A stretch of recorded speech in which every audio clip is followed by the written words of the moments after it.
Iya, shalom, selamat pagi saudara. Saya percaya kita semua dalam keadaan yang baik dan luar biasa.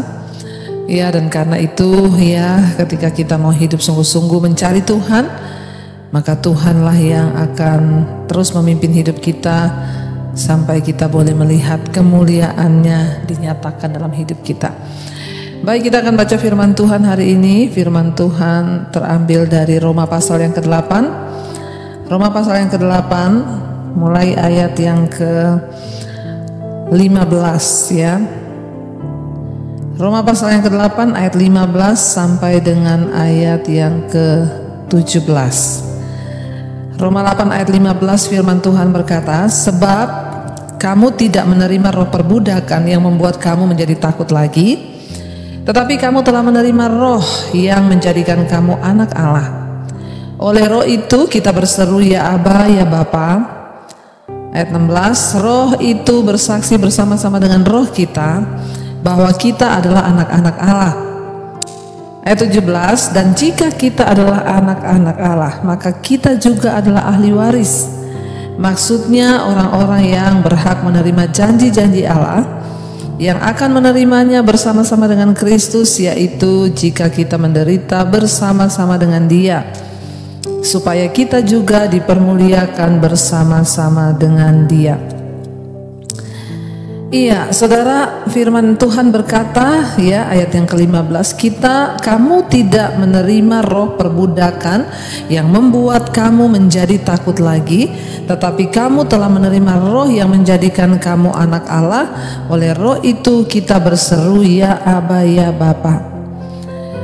Ya, roh ketakutan itu tidak berasal dari Tuhan. Ketika orang menerima Yesus, dia menerima satu roh.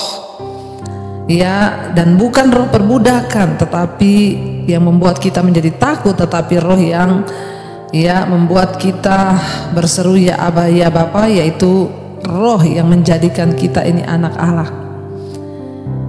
Paulus memakai soal pengangkatan sebagai anak untuk menggambarkan hubungan baru bagi orang percaya dengan Tuhan.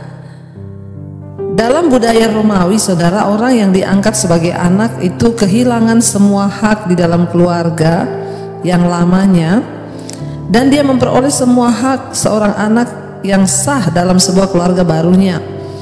Jadi kalau ada orang yang diangkat anak, saudara, di dalam tradisi Romawi dulu, kalau ada orang diangkat anak, sekalipun anak ini anaknya orang miskin, dia diangkat anak satu keluarga kaya, maka anak ini begitu diangkat anak, ya dia kehilangan hak dari keluarganya yang lama, dan dia menerima hak baru dari keluarga yang baru yang sudah mengangkatnya.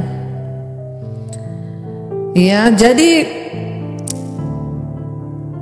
dia menjadi seorang ahli waris penuh atas harta warisan ayah barunya ketika dia diangkat anak. Makanya Rasul Paulus memakai gambaran ini, demikian juga kita ya menjadi orang Kristen, percaya kepada Kristus, menerima Dia sebagai Tuhan, kita mendapatkan semua hak istimewa dan tanggung jawab sebagai seorang anak dalam keluarga Allah. Waktu kita menerima Yesus sebagai Tuhan, diangkat menjadi anak ketika kita lahir baru. Kita bertobat, kita diangkat sebagai anak, menjadi anak. Ya, jadi orang Kristen itu menerima hak waris dalam kerajaan Allah. Salah satu hak istimewa yang luar biasa ini ialah hak untuk dipimpin oleh Roh Kudus. Orang yang menerima Kristus, dia menerima roh, huruf besar di sana, yang menjadikan kita anak Allah. Roh di sini adalah roh Allah, Roh Kudus, yang akhirnya roh itu menjadikan kita anak Allah. Dulu waktu belum bertobat, ya mungkin kita anak setan, kita dulu anak ya roh-roh jahat, kita melakukan, diperbudak untuk melakukan dosa. Ya, tetapi setelah kita bertobat menerima Tuhan Yesus, kita diangkat sebagai anak Allah oleh roh Allah yang ada dalam diri kita. Ya, bahkan roh itu yang dapat membuat kita berseru, ya Aba, ya Bapa. Ya saudara, jadi itulah hak luar biasa yang sangat-sangat istimewa ya kita terima dari Tuhan. Ya, ketika kita ini menjadi anak Allah. Kita mungkin tidak selalu merasa seperti menjadi milik Allah, tetapi Roh Kudus adalah saksi kita. Kehadirannya di dalam diri kita mengingatkan kita tentang siapa kita sebenarnya dan mendorong semangat kita akan kasih kepada Allah. Ya, kita tidak lagi seperti budak yang ketakutan. Sebaliknya, kita adalah anak-anak Tuhan. Jadi betapa hak istimewa yang luar biasa. Ya, karena kita adalah anak Allah, kita ikut menikmati harta surgawi yang besar sebagai pewaris, yaitu damai sejahtera, sukacita. Ya, bahkan Tuhan telah memberikan kita karunia-karunia terbaiknya, yaitu Roh Kudus, ya, pengampunan dosa, hidup yang kekal. Sehingga Roh Kudus yang dalam diri kita itu mendorong kita untuk datang kepadanya.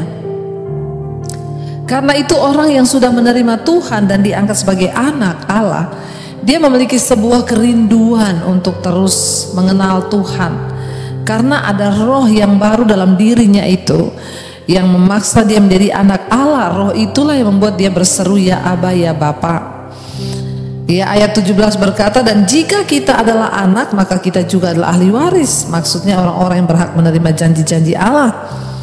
Ya, bukan hanya janji soal berkat jasmani, tetapi berkat pengampunan, ya, berkat damai sejahtera, sukacita, itu adalah hak bagi kita.